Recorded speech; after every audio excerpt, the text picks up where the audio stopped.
Chemistry का एक काफ़ी यूजफुल चैप्टर, काफ़ी उपयोगी चैप्टर पढ़ने जा रहे हैं जो क्लास 11th का है, साम्यावस्था। ये एक ऐसा चैप्टर है जो 12th क्लास के बहुत सारे चैप्टर को और चैप्टर के टॉपिक को समझने में हेल्प करता है। जैसे आप 12th क्लास में पढ़ेंगे रासायनिक बलगतिकी, तो वहां पर रेट लॉ एक्सप्रेशन पढ़ने के समय वहां जरूरत होगा इस क्लास के टॉपिक का द्रव्यमान क्रिया के नियम का। साथ ही साथ पी ब्लॉक में जब आप पढ़ेंगे अमोनिया का हैबर प्रोसेस, H2SO4 का कॉन्टैक्ट प्रोसेस, तो वहां पर भी जरूरत पड़ेगा ली चैटलियर प्रिंसिपल, जो इसी चैप्टर में पढ़ना है। तो आपको बता दें कुल मिला जुलाकर ये चैप्टर काफी हेल्पफुल होता है 11th 12th के और सभी चैप्टर को अच्छे से स्टडी करने में, समझने में। तो सबसे पहले आपको बता दें कि इक्विलिब्रियम क्या है, साम्यावस्था क्या है, इसको समझने से पहले रासायनिक अभिक्रिया को समझना होगा कि रासायनिक अभिक्रियाएं दो प्रकार की होती है, एक उत्क्रमणीय और एक अनुत्क्रमणीय। तो उत्क्रमणीय अभिक्रिया क्या होता है और अनुत्क्रमणीय अभिक्रिया क्या होता है, इस बात को आप समझेंगे। उत्क्रमणीय अभिक्रिया और अनुत्क्रमणीय अभिक्रिया, जैसे आप सभी स्टूडेंट इतना तो जानते हैं कि रिएक्शन में एरो के पहले जो होता है, वो अभिकारक होता है और एरो के बाद जो होता है वो प्रतिफल होता है। तो वैसी रासायनिक अभिक्रिया जिसमें अभिकारक प्रतिफल का निर्माण करता है लेकिन प्रतिफल पुनः संयोग करके अभिकारक का निर्माण नहीं करता है, अनुत्क्रमणीय अभिक्रिया कहलाती है। तो एक होता है इरिवर्सिबल रिएक्शन और एक होता है रिवर्सिबल, एक होता है अनुत्क्रमणीय और एक होता है उत्क्रमणीय। तो वैसी रासायनिक अभिक्रिया जिसमें अभिकारक अभिक्रिया करके प्रतिफल का निर्माण करता है लेकिन प्रतिफल के पास क्षमता नहीं होता है कि वो संयोग करके अभिकारक का निर्माण कर दे, तो वो अनुत्क्रमणीय अभिक्रिया होती है। इसके ठीक विपरीत वैसी रासायनिक अभिक्रिया जिसमें अभिकारक तो प्रतिफल का निर्माण करता ही है लेकिन प्रतिफल भी संयोग करके, पुनः संयोग करके अभिकारक का निर्माण कर दे, तो वो उत्क्रमणीय अभिक्रिया होता है। अनुत्क्रमणीय अभिक्रियाएं सामान्यतः विषमांगी अभिक्रियाएं होती हैं। तो आप सभी स्टूडेंट शायद विषमांगी और समांगी नहीं जानते हैं, तो आज जान लीजिए। जब अभिकारक और प्रतिफल समान भौतिक अवस्था में, जब अभिकारक और प्रतिफल समान भौतिक अवस्था में स्थित नहीं होते हैं तो उसको हम विषमांगी अभिक्रिया कहते हैं। जैसे देखिए यहाँ पर अभिकारक और प्रतिफल समान भौतिक अवस्था में नहीं है, यहाँ ठोस अवस्था में, ये ठोस अवस्था में, लेकिन ये गैस अवस्था में। लेकिन इस अभिक्रिया को जरा देखिए, N2 plus 3H2 equilibrium sign 2NH3। तो यहाँ पर ये तीनों अभिकारक और प्रतिफल सभी समान भौतिक अवस्था में है। तो एक समांगी अभिक्रिया होता है और एक विषमांगी। विषमांगी अभिक्रियाएं वैसी अभिक्रियाएं होती है जिसमें अभिकारक और प्रतिफल समान भौतिक अवस्था में नहीं होता है, लेकिन जब अभिकारक और प्रतिफल समान भौतिक अवस्था में होता है तो उसको कहते हैं समांगी अभिक्रिया। तो यहाँ पर आप सभी स्टूडेंट अच्छे से पहले समांगी विषमांगी समझ लीजिए। अब एक लाइन मेन जो ध्यान देना है कि जितना भी विषमांगी अभिक्रिया है सामान्यतः वो अनुत्क्रमणीय होता है, वो केवल एक डायरेक्शन में होता है, वो केवल अभिकारक से प्रतिफल में ही परिवर्तित होता है। कभी भी ऐसा नहीं होगा कि प्रतिफल संयोग करके अभिकारक बना दे। लेकिन विषमांगी अभिक्रिया वैसी अभिक्रिया होती है जिसमें अभिकारक प्रतिफल का निर्माण करता है और प्रतिफल भी टूटकर अभिकारक का निर्माण करने लगता है। तो ये समांगी अभिक्रिया होता है और समांगी अभिक्रियाएं सामान्यतः उत्क्रमणीय अभिक्रिया होती है। तो ये था उत्क्रमणीय अनुत्क्रमणीय के बारे में। एक चीज और जान लीजिए, ये 100% रिएक्टेंट से प्रोडक्ट बदल जाता है, अभिकारक से प्रतिफल बदल जाता है, जबकि जो समांगी अभिक्रिया यानी उत्क्रमणीय अभिक्रिया होता है ये हमेशा चलते रहता है। हमेशा चलते रहता है मतलब रिएक्टेंट से प्रोडक्ट का निर्माण, प्रोडक्ट से रिएक्टेंट का निर्माण हमेशा चलते रहता है। मतलब ये कभी भी पूर्ण नहीं होती है, हमेशा अग्रिम दिशा से पश्चिम दिशा की ओर, पश्चिम दिशा से अग्रिम दिशा की ओर ये अग्रसर होता रहता है और ये कभी भी पूर्ण नहीं होती है। और ये हमेशा के लिए अभिकारक प्रतिफल में बदलकर परिवर्तित होकर समाप्त हो जाता है। तो अब इस दोनों से संबंधित एक शब्द है साम्यावस्था। अब साम्यावस्था को अच्छे से हम यहाँ दो बेसिस पर समझाएंगे। पहला एक्सपेरिमेंटल बेसिस और दूसरा ग्राफिकल। पहली बार कोई चीज़ इस क्लास में आप 11th क्लास में ग्राफिकल मेथड से भी इसके परिभाषा को समझेंगे, लेकिन उससे पहले एक्सपेरिमेंटल प्रायोगिक विधि से समझाते हैं कि साम्य अवस्था क्या है, फिर ग्राफ के मदद समझाएंगे, फिर हमारा लास्ट क्वेश्चन होगा जो इतना समझाएंगे उस पर आधारित अगर आप अच्छे से समझे होंगे तो आप जरूर जवाब दे पाएंगे। तो शुरू होता है साम्य अवस्था क्या है। इस बात को समझने के लिए आप सभी स्टूडेंट जरा ध्यान देंगे। ये एक क्लोज कंटेनर है, एक बंद बर्तन है। इस बंद बर्तन में H2 और I2 का कुछ अमाउंट वेट करके तौल कर, अभी आपके समझने के लिए हम अमाउंट के हिसाब से ले रहे हैं, 30-30 ग्राम हम ले लिए, जबकि आप सांद्रता के हिसाब से भी लेकर समझ सकते हैं। तो H2 I2 अभी लिए और उसके बाद इस कंटेनर को क्लोज कर दिए, सील कर दिए, पैक कर दिए, ठीक है। अब जैसे ही 30-30 ग्राम H2 और I2 का एक दूसरे के संपर्क में आया, रिएक्शन अभिक्रिया प्रारंभ हुआ तो H2 और I2 संयोग करके HI का निर्माण करना प्रारंभ कर दिया। तो आपसे हमारा एक सवाल है, क्या हम बर्तन में HI लिए थे? हम क्या लिए थे?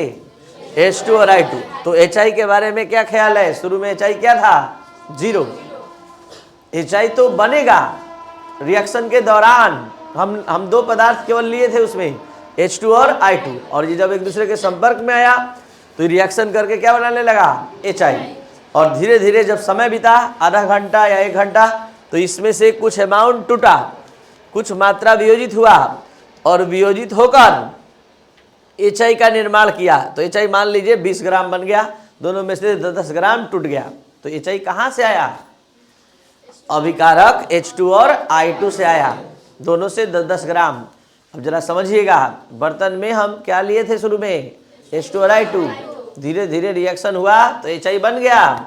जब कुछ घंटे बीता, HI का अमाउंट कुछ ज़्यादा बन गया, तो ये HI भी अब टूटकर H2 और I2 बनाने लगा, H2 और I2 का निर्माण करने लगा, H2 का और I2 का निर्माण करने लगा, ये HI भी। तो इस बर्तन में एक नहीं 2 रिएक्शन होने लगा, एक H2 I2 संयोग करके HI का निर्माण कर रहा है और दूसरा HI टूटकर H2 और I2 का। तो जब 1-2 घंटे ये रिएक्शन दोनों ही दिशाओं से जो चल रही है संपन्न होती है, तो 2 घंटे बाद हम क्या देख रहे हैं कि जिस स्पीड से ये H2 I2 संयोग करके HI का निर्माण कर रहा है, उसी स्पीड से HI टूट कर H2 और I2 का निर्माण कर रहा है। तो क्या यहाँ देखने के लिए मिलेगा कि अब दोनों की सांद्रता, ना अभिकारक की सांद्रता ना प्रतिफल, मतलब अभिकारक की सांद्रता या प्रतिफल की सांद्रता, किसी की सांद्रता ना बढ़ेगी ना घटेगी। कारण है जितना स्पीड से ये इसका निर्माण कर रहा है, उसी स्पीड से टूटकर ये इसका निर्माण कर दे रहा है। तो कहा जाएगा कि ये निकाय, ये रासायनिक अभिक्रिया अपने साम्य अवस्था को प्राप्त कर लिया। साम्य अवस्था किसी रासायनिक अभिक्रिया की वह अवस्था है जिसमें अग्रिम अभिक्रिया की दर पश्च अभिक्रिया के दर के बराबर होती है। यानी जिस स्पीड से अभिकारक प्रतिफल का निर्माण करता है, उसी स्पीड से प्रतिफल अभिकारक का निर्माण करने लगता है। तो उस अवस्था को केमिस्ट्री के दुनिया में साम्य अवस्था कहते हैं। तो अग्रिम अभिक्रिया का मतलब आप समझते हैं, रिएक्टेंट से प्रोडक्ट का बनना, अभिकारक से प्रतिफल का बनना। पश्च अभिक्रिया का मतलब है प्रतिफल से अभिकारक का बनना। तो किसी उत्क्रमणीय अभिक्रिया की वह अवस्था जिसमें अग्रिम अभिक्रिया की दर पश्च अभिक्रिया की दर के बराबर होती है, साम्य अवस्था कहलाती है। या अग्रिम अभिक्रिया की दर का मतलब है कि जितना स्पीड से अभिकारक रिएक्शन करके प्रतिफल बनाएगा, उतना ही स्पीड से प्रतिफल टूटकर अभिकारक का निर्माण करेगा। तो यही साम्य अवस्था है। तो उत्क्रमणीय अभिक्रिया की वह अवस्था जिसमें अग्रिम अभिक्रिया की दर पश्च अभिक्रिया के दर के बराबर होती है, साम्य अवस्था कहलाती है। अब इसी साम्य अवस्था को आप सभी स्टूडेंट ग्राफिकल ढंग से समझने जा रहे हैं, ग्राफिकल पद्धति पर। बोर्ड पर ध्यान बनाए रखिएगा, मेन कॉन्सेप्ट आपको ग्राफ से ही मिलेगा। तो यहां पर हम एक ग्राफ खींच रहे हैं सांद्रता और समय के बीच। अगर आप सभी स्टूडेंट हमारा बात अच्छे से समझे होंगे अभी तक का, ये थ्योरेटिकल, इस ग्राफ पर हम एक्स एक्सिस पर, एक्स अक्ष पर ले रहे समय, टाइम और वाई एक्सिस पर ले रहे हैं सांद्रता। सांद्रता जिसको हम यहाँ पर मतलब मात्रा के हिसाब समझाएं, वास्तव में हम सांद्रता ले रहे हैं। तो जरा ध्यान दिया जाए, अगर आप हमारा बात ये एक्सपेरिमेंटल पूरा कॉन्सेप्ट ध्यान से सुने हैं तो बताइए, प्रारंभ में हम इस बर्तन में अभिकारक लिए थे कि प्रतिफल? तो अभिकारक की ही सांद्रता जब समय 0 होता है, जब रिएक्शन अभी शुरू नहीं रहता है, तो अभिकारक की सांद्रता ही मैक्सिमम रहती है, अधिकतम होती है। वही तो टूट टूट कर प्रतिफल बनाता है। तो समय जैसे से बीतेगा, इस अभिकारक के बारे में क्या ख्याल है? इसकी सांद्रता लगातार कम होती है। तो ये जा कहाँ रही है? प्रतिफल का निर्माण करने। यही तो टूट कर किसको बनाया? तो 30 ग्राम, अगर सपोज दैट 30 ग्राम H2 लिए या 30 मोल पर लीटर HCl लिए, H2 लिए, 30 मोल पर लीटर H2 लिए, तो ये 30 कभी 31 नहीं होगा, 30 से हमेशा कम होगा और वो मटेरियल कहीं दूसरे जगह नहीं जाएगा। यही मटेरियल से क्या बनेगा? HI, प्रतिफल बनेगा। तो इसकी सांद्रता समय बीतने पर लगातार क्या होगी? अब आइए थोड़ा सा अपना समझ दिखाइए, क्या हम इस बर्तन में प्रतिफल लिए थे? नहीं। नहीं का मतलब होता है 0। समय बीतना शुरू, प्रतिफल बनना शुरू। समय बीतना शुरू, प्रतिफल बनना शुरू। कहाँ से? अभिकारक से।